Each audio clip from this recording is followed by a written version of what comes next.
Friends, welcome back to Harshini channel. எல்லோரும் நலமாகவும் சந்தோஷமாகவும் இருப்பீங்கன்னு நான் நம்புகிறேன். இன்னைக்கு பார்த்தீங்க அப்படின்னா காலையிலேருந்தே கொஞ்சம் ஒரு கிளைமேட் ஒரு மாதிரி இருந்தது. அப்புறம் வெயில் நல்லா அடிக்க ஆரம்பிச்சிச்சுங்க. அதனால் இன்றைக்கி வாஷிங் மிஷின் ஒரு 2 ரவுண்டு போட்டு துணியெல்லாம் பேக் சைடு உணர்த்தியாச்சு. கொஞ்சம் வெயில் அடிக்கும் போதே காய வச்சு எடுத்து வச்சுக்கலாம் அப்படின்னு. அடுத்தது பார்த்தீங்க அப்படின்னா செடிக்கெல்லாம் தண்ணி ஊற்றியாச்சுங்க. தண்ணி ஊற்றி ஒரே அர்ஷினி ஒரே அமக்கணும். நானும் தண்ணி ஊற்றுறேன்னு அது ஏற்கனவே கோல்டாக இருக்குது, மருந்து கொடுத்துட்ருக்கோம். இருந்தாலும் அது அடங்கவே இல்லை. கொஞ்சம் கூட சின்ன வாளி எடுத்துகிட்டு சிக்கு நடந்துக்கிட்டு தண்ணி இங்கேருந்தாங்க ஊற்றுறது அங்கேருந்தாங்க ஊற்றுறது. வீடியோ எனக்கு எடுக்க முடியல. எடுத்துருந்தா நல்லா ஒரு ஃபன்னாக இருந்திருக்கும் உங்களுக்குலாம். அது ஒரு நல்ல என்ஜாய்மெண்ட்டாக இருந்தது. குழந்தைங்கனாலே எல்லாருக்கும் பிடிக்காதவங்களே யார் இருக்காங்க? குழந்தைங்கன்னா எல்லாருக்குமே பிடிக்கும். பார்த்திங்க அப்படின்னா துருத்துன்னு இங்கேருந்து தண்ணி கொண்டு அங்கே கொட்டிக்கிட்டு அங்கேருந்து இங்கே கொட்டிக்கிட்டு என்னமோ பேசிக்கிட்டு மாட்டோம். நடந்து என்னோடய தண்ணியை கொட்டி இதெல்லாம் பண்ணி இருந்தா. அப்புறம் செடியில் இருந்த பூவெல்லாம் நானும் பறிச்சேன்னு அவளும் அந்த சங்கு பூவெல்லாம் பறித்து பாதி கசக்கி போட்டு பாதி கையில் வச்சுட்டு அவளே கொண்டு வந்து சாமிகிட்டே வச்சுட்டா. இன்னைக்கு காலையிலேருந்து இதுதான் எங்கள் வீட்டு நிகழ்ச்சி. இங்கே என்ன பண்ணாலுங்க காலையில் ஒரு காஃபி குடித்தாதான் உடம்புக்கு ஒரு ஹெல்த் வருது மனுஷனுக்கு. அதே மாதிரி பார்த்திங்க அப்படின்னா இந்த ஒரு 11 மணி டைமில் எங்கள் வீட்டு ஊஞ்சலில் காலையிலேயே எங்கள் வீட்டு ஊஞ்சலில் தான் உட்காந்து காஃபி சாப்பிடுவேன். அது இந்த ஊஞ்சல் எனக்கு ஒரு ஃப்ரெண்டு மாதிரிங்க. அது மேலே உட்காந்தேன்னா அந்த ஊஞ்சலில் உட்காந்தேன்னா எனக்கு அவ்வளோ ஒரு சுகமாக இருக்கும். அதில் தான் பழைய நினப்புகள் ஓடும். நீங்கள் என்ன வீடியோ எடுக்கலாம் அப்படின்றதுலாம் காலையிலே ஓடும் மனசில். அடுத்தது பார்த்திங்க அப்படின்னா இது பார்த்திங்கன்னா 11 மணி காஃபி, ஃபில்டர் காஃபி இந்த ஊஞ்சலில் உட்காந்து குடிக்கிற ஒரு சுகமே தனிங்க. இந்த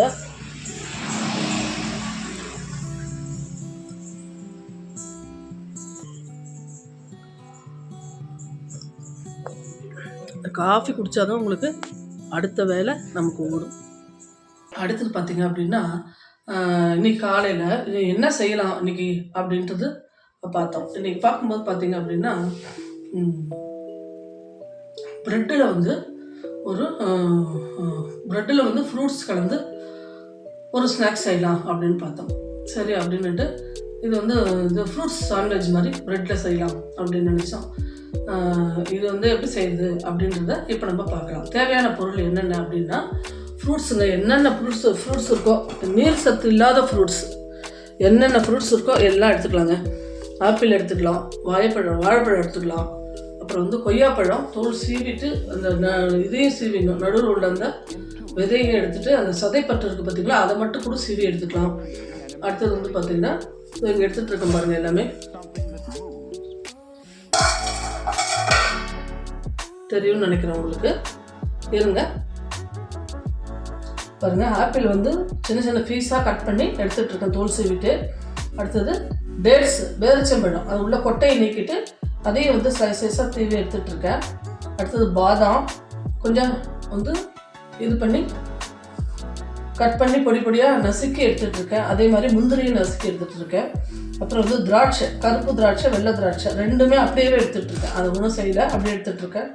அடுத்து இது இந்த இது இருக்குது பார்த்திங்களா, அன்னாசி பழம்னு சொல்லுவீங்க இல்லையா, அந்த அன்னாசி பழத்தை அப்படியே சும்மா லைட்டாக ஒரு 2 இது சிறுவி தூவி எடுத்துகிட்ருக்கேன். அடுத்தது ப்ரெட்டு எடுத்துகிட்ருக்கேன்.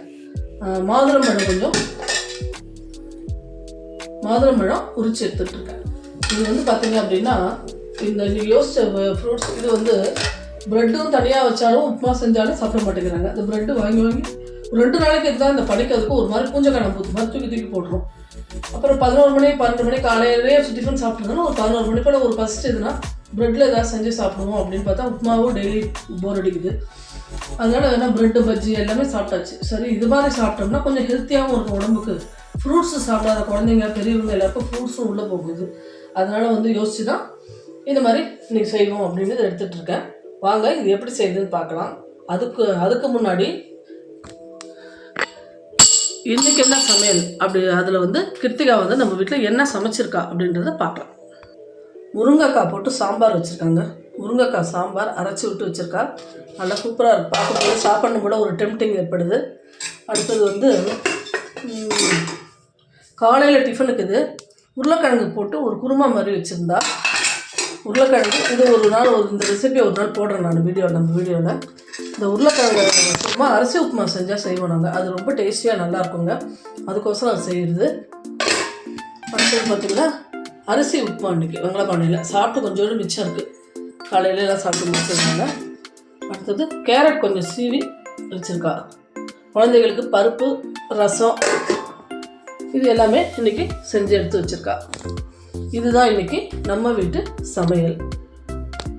இது பார்த்திங்கன்னா இது வந்து தோசை கல்லுங்க. தோசை கல்லை அடுப்பில் வச்சாச்சு. நீங்கள் வந்து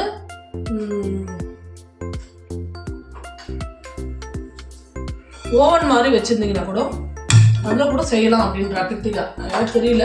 அவங்க சொல்கிறா ஓவன் ஓடிஜியில் வச்சு செஞ்சால் கூட இது நல்லாயிருக்கும் அப்படின்றாங்க.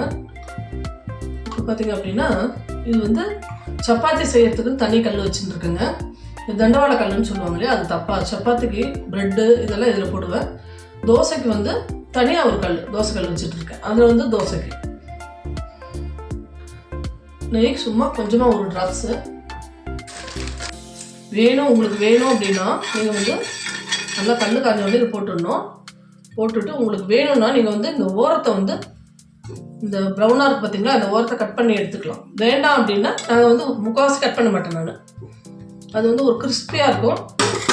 எடுத்து சாப்பிடும்போது கொஞ்சம் கிரிப்பு கொடுக்கும் சாப்பிடும்போது. அதுக்கோசரம் அந்த ஓரம் அப்படியே வச்சுருவேன் நான். இப்போ வந்து இதில் வந்து நம்ம வந்து ஃப்ரூட்ஸ் எல்லாத்தையும் வைக்கலாம்.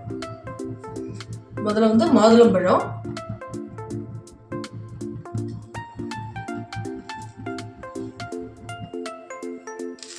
நீங்கள் எடுத்து இந்த இதை ரெடி பண்ணி வச்சுட்டு கூட இதில் போட்டுக்கலாங்க. நான் வந்து ஸ்லிம்மில் வச்சு போடுறேன் இப்போது. இல்லைனா ஆஃப் பண்ணிடுறேன், தெரிஞ்சிச்சுன்னா கஷ்டம் இல்லையா. அதனால் இது வச்சுட்டு நீங்கள் இதை வந்து நல்லா அடுக்கி வச்சுட்டு கூட இதில் வைக்கலாம்.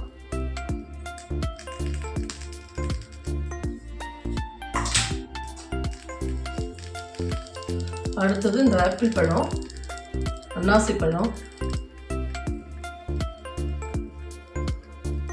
இது வந்து ஸ்பூன்லலாம் வந்து செட் ஆகாதுங்க. கையில் போட்டால் தான் எனக்கு வந்து இதாக இருக்கும். அதனால் நான் கையில் போடுறேன். உங்களுக்கு வந்து கையில் போட ஒரு மாதிரி இருந்தாலும் நீங்கள் ஸ்பூன் யூஸ் பண்ணிக்கலாம், ஒன்றும் பிரச்சனை இல்லை.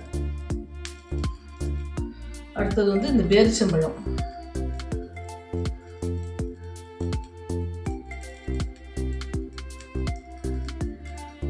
அடுத்தது நட்ஸு.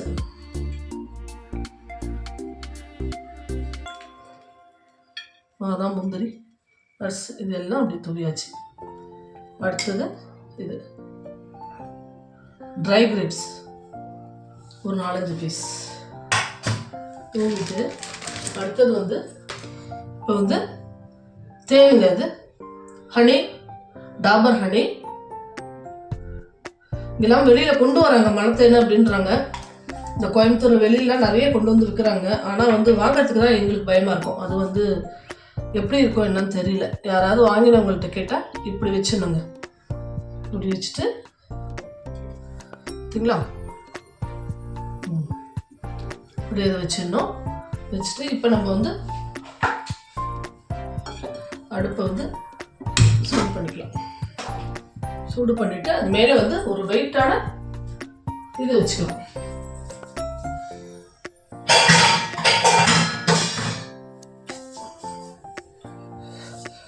இது பாருங்க, இது நல்லா வெயிட்டாக இருக்குது இந்த பாக்ஸு. அதை மேலே வச்சு இப்படி வச்சிடணும். இப்படி வச்சு ஒரு அழுத்தம் எடுத்துட்டிங்கன்னா நல்லா அது வந்து உள்ளுக்குள்ளே எல்லாமே வெந்துக்கும். ஒரு 2 மினிட்ஸ் இருந்தால் போதுங்க.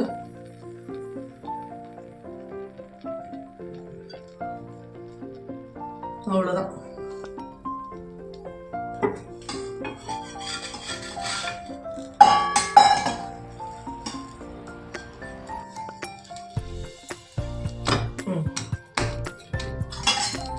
திரும்ப இது மேலே வச்சு இப்படி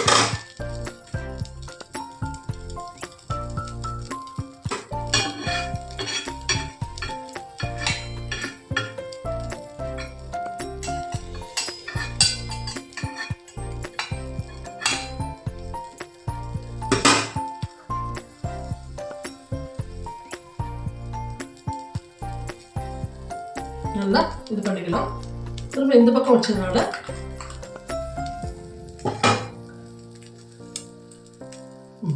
பாருங்க.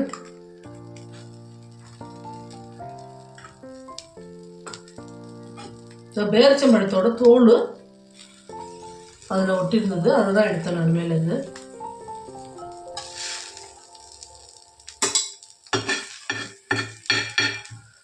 நல்லா ஃப்ரூட்ஸ் எல்லாம் அப்படியே ஜாம் மாதிரி ஆயிடுச்சுங்க.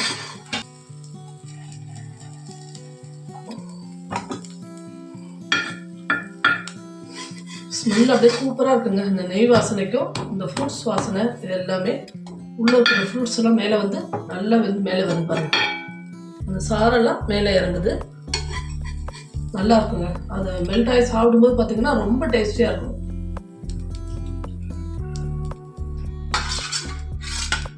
இதை எடுத்து வச்சாச்சு.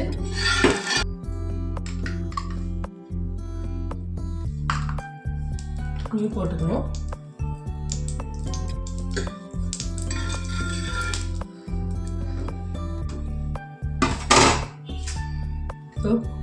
ஒவ்வொரு ஃப்ரூட்ஸாக திரும்பவும் இன்னொரு தடவை போடுவோம். இந்த மாதுளம்பழம்,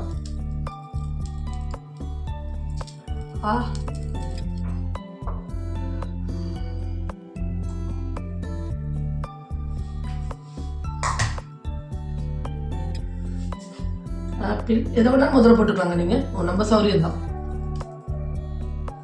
இதை முதல்ல போடணும், இது ரெண்டாவது போடணும் அப்படிலாம் கிடையாது. நீங்கள் வந்து நட்ஸை மட்டும் மேலே போடணும், அவ்வளோதான். அடுத்தது அன்னாசி,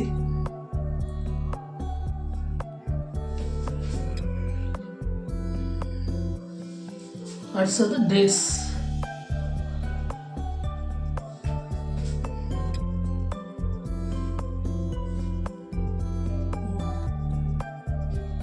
அடுத்தது நட்ஸுங்க.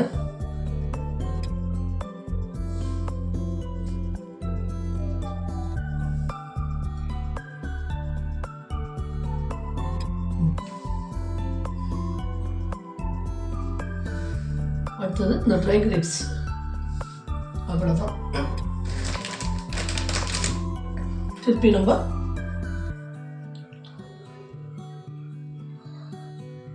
வச்சுட்டு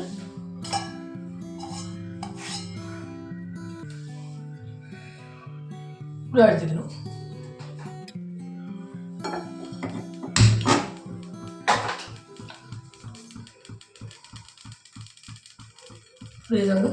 முடிச்சுட்டு காமிக்கிறேன் உங்களுக்கு.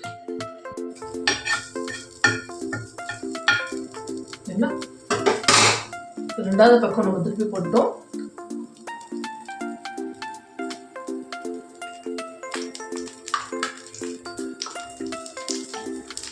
திருப்பவும் நல்லா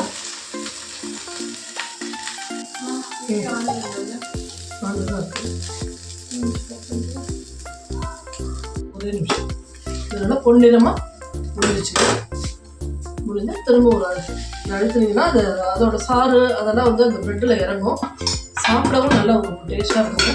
அது வைக்கும்போது ரொம்ப வாசனையாக நல்லா இருக்கும். இந்த நெய் வாசனை, இந்த பழ வாசனை இதெல்லாம் பார்த்தீங்கன்னா ரொம்ப நல்லா இருக்குங்க.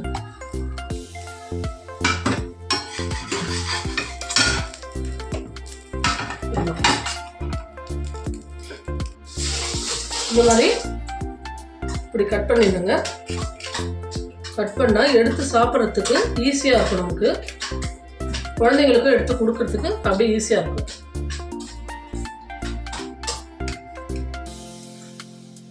பார்த்தீங்களா? இப்படி அவங்களுக்கு எடுத்து கொடுக்கறதுக்கு ஈஸியாக இருக்குது பாருங்கள். இது வந்து இது மாதிரி எடுத்து கொடுக்க ஈஸியாக இருக்கும். குழந்தைங்களும் ஈஸியாக சாப்பிடுவாங்க. ரொம்ப ஹெல்த்தியான ஃபுட்டு. ஒரு தடவை ரீகேப் பார்த்துடலாம். இதில் ரீகேப் பார்க்க ஒன்றும் இல்லைன்னு நினைக்கிறேன். சரி, இருந்தாலும் இன்னொரு தடவை உங்களுக்கு ஞாபகப்படுத்து. பிரெட் ஃப்ரூட் சாண்ட்விச் ரெடிங்க. இது எப்படி அப்படின்னா, என்னென்ன ஃப்ரூட்ஸ் இருக்கோ உங்கள்கிட்ட எல்லாம் எடுத்துக்கலாம் நீங்கள். நான் வந்து மாதுளம்பழம், அன்னாசி பழத்தை கொஞ்சமாக துருவி எடுத்துகிட்டு இருக்கேன். அன்னாசி பழம் வேண்டாம் அப்படின்னா நீங்கள் ஸ்கிப் பண்ணிக்கலாம். அடுத்தது வந்து திராட்சை, ட்ரை கிரேப்ஸில் தண்ணி விடுற பழமாக இருக்கக்கூடாது. அந்த இந்த கிரேப்ஸ் வச்சிங்க அப்படின்னா, அந்த பன்னீர் கிரேப்ஸ்லாம் வச்சிங்க அப்படின்னா அது வந்து என்ன ஆகும் அப்படின்னா சாறு அப்படியே அதை விழும், சொட்டிகிட்டே இருக்கும். அதனால வந்து அது மாதிரி இல்லாமல் ஆப்பிள், அடுத்து ஆரஞ்சு கூட நான் அதுதான் அதில் வைக்கல. வாழைப்பழம் வைக்கலாம். அடுத்தது வந்து ட்ரை நட்ஸு நிறையா வச்சுக்கலாம். மாதுளம்பழம் வச்சுக்கலாம். அடுத்தது வந்து பார்த்திங்க அப்படின்னா டேட்ஸு, இது எல்லாமே 1 by 1 நம்ம வந்து இதில் வந்து ப்ரெட்டை வந்து நல்லா கட் பண்ணிவிட்டு, ஓரம் வேணும்னா நீங்கள் கட் பண்ணிக்கலாம், இல்லைன்னா நான் அப்படியே கட் பண்ணாமல் தான் வச்சுருக்கேன். ஏன்னா அப்போ தான் அது வந்து இப்படி எடுத்து சாப்பிடும்போது ஓரத்தில் தடியாக இருந்தால் தான் ஒரு grip கிடைக்கும் சாப்பிட்றதுக்கு உங்களுக்கு. அதுக்கோசரம் உங்களுக்கு அதை நான் கட் பண்ணலை. நீங்கள் வேணும்னா கட் பண்ணிக்கலாம், உங்களோட விருப்பம் தான் அதெல்லாம். அதை வந்து வச்சுட்டு ப்ரெட்டை வச்சுட்டு தோசைக்கல்லில் ப்ரெட்டை நெய் போட்டு அதை போட்டுட்டு அது ஒரு ஃப்ரூட்ஸாக நம்ம வந்து ஸ்ப்ரெட் பண்ணிக்கிட்டே வரணுங்க. பார்த்திங்கன்னா ஆப்பிள் என்னென்ன ஃப்ரூட்ஸ் நம்ம எடுத்து வச்சுருக்கணுமோ எல்லாம் ஸ்ப்ரெட் பண்ணிவிட்டு கடைசியில் வந்து நட்ஸு மேலே தூவி, கிரேப்ஸையும் தூவி, இது இருக்குது இல்லைங்களா தேன், அதை வந்து லாஸ்ட்டில் வந்து ஹனி ஊற்றணும். ஒன்றில் வந்து ஹனி ஊற்றாமல் நான் பண்ணியிருக்கேன். ஏன்னா சில பேருக்கு ஹனி ஊற்றினா பிடிக்கும். ஏன்னா ஃப்ரூட்ஸில் நிறைய வந்து ஃப்ரூட்ஸு டேட்ஸு இது கம்பல்ஷனாக போடும்போது அதுலேயும் வந்து ஸ்வீட் இருக்கும், உங்களுக்கு ப்ரெட்லேயும் ஸ்வீட் இருக்குது. ஹனி ஊற்றினா சில பேருக்கு ரொம்ப ஸ்வீட்டாக இருந்தால் பிடிக்கும், சில பேருக்கு பிடிக்காது. அதனால் நான் நீங்கள் பார்த்துருப்பீங்க போடும்போதே ஒரு ஸ்லைஸில் வந்து ஹனி ஊற்றி செஞ்சுருக்கேன், ஒன்றில் வந்து ஹனி ஊற்றாமல் செஞ்சுருக்கேன். எப்படி உங்கள் டேஸ்ட்டாக அது மாதிரி நீங்கள் தாராளமாக செஞ்சுக்கலாம். இதை வந்து இது மாதிரி நானாக கட் பண்ணலாம், இல்லை வேண்டாம் அப்படின்னாலும் அப்படியே முழுசாகவும் கொடுக்கலாம். அது வந்து உங்களோட விருப்பம் தான். ஒரு தடவை செஞ்சு பார்த்துட்டு எப்படி இருக்குது அப்படின்றத கமெண்ட்ஸில் சொல்லுங்கள். குழந்தைங்களுக்கு பஸ் ஸ்நாக்ஸாகவும் கொடுக்கலாம், ஸ்கூல் ஸ்நாக்ஸாகவும் கொடுக்கலாம். குட்டி ஹார்பிக்லாம் வைக்கிறது அதை வச்சுருந்தீங்கன்னா ஸ்கூலோடு நல்லாயிருக்கும். இன்னும் அந்த ஃப்ரூட்ஸ் பார்த்திங்கன்னா அதில் நல்லா ஊறிக்கிட்டு உடனே சாப்பிட்றத விட 2 hours 1 hours கழிச்சு சாப்பிடும்போது பார்த்திங்கன்னா ரொம்ப டேஸ்டியாக இருக்கும். அது பார்த்திங்கன்னா நம்ம சொன்னால் தான் அது ப்ரெட்டில் செஞ்சதுன்னே தெரியும், அந்த மாதிரி இருக்கும். அந்த மாதிரி இது பார்த்திங்கன்னா அவ்வளோ டேஸ்ட்டாக நல்லாயிருக்கும். உடம்பு பெரியவங்கலேருந்து சின்னவங்க வரைக்கும் உடம்புக்கு ரொம்ப ஹெல்த்தியானதுங்க. இது சாப்பிட்லாம், தாராளமாக சாப்பிட்லாம். எல்லோரும் செஞ்சு பார்த்துட்டு எப்படி இருக்குது அப்படின்றத கமெண்ட்ஸில் நீங்கள் சொல்லுங்கள்.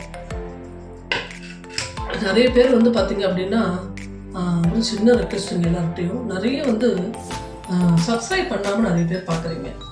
அது ஒன்றும் பிரச்சனை கிடையாது. எனக்கு வியூஸும் நிறைய பார்க்குறீங்க, அந்த வியூஸும் நிறைய வருது. எனக்கு ரொம்ப சந்தோஷமாக இருக்குது. ஏன்னா இருக்கிற டைமில் இன்றைக்கி இவ்வளோ பேர் நம்மளோட வீடியோவை வந்து நேரத்தை ஒதுக்கி பார்க்கறதுக்கு ரொம்ப தேங்க்ஸுங்க. இருந்தாலும் இன்னும் கொஞ்சம் சப்போர்ட் எங்களுக்கு தேவை. நீங்கள் வந்து சப்போர்ட் கொடுக்கணும் தான் மானிட்டேஷனுக்கு போக முடியும். கிட்டத்தட்ட பார்த்திங்கன்னா 671 சப்ஸ்கிரைபர்ஸாக இருக்காங்க. 1000 சப்ஸ்கிரைப்ஸ் இருந்தால் தான் மானிட்டேஷனுக்கு போக முடியும். ஹவர்ஸும் கொஞ்சம் இம்ப்ரூவ் ஆகணும். நமக்கு கிட்டத்தட்ட வீடியோ போட்டு ஒரு 1.5 வருஷத்துக்கு மேலே ஆகிடுச்சு வச்சுக்கோங்க. அதனால் அது வந்து ஒவ்வொருத்தரோட நேச்சர் அப்படின்னு வச்சுக்கோங்க. இவ்வளோ தூரம் என்னோடய வீடியோ இவ்வளோ தூரம் வரும்னு நான் ஹெல்ப் பண்ணல. இது எல்லாத்துக்குமே உங்களோட சப்போர்ட் தான். உங்களோட சப்போர்ட் இல்லைன்னா கண்டிப்பாக இந்த வீடியோ இவ்வளோ தூரம் வந்திருக்காது, என் சேனல் இவ்வளோ தூரம் வளர்ந்து வந்திருக்காது. எந்த உங்களுக்கு எல்லாம் பார்க்குறவங்களுக்கு வந்து சப்ஸ்கிரைபர்ஸ் எல்லாருக்கும் மிக்க நன்றிங்க. மேலும் மேலும் ஆதரவு எங்களுக்கு கண்டிப்பாக வரும். நன்றி, வணக்கம். நாளைக்கு வேறு ஒரு வீடியோவில் உங்களை நான் சந்திக்கிறேன். லைக் பண்ணுங்கள், ஷேர் பண்ணுங்கள், சப்ஸ்கிரைப் பண்ணுங்கள். பாய்.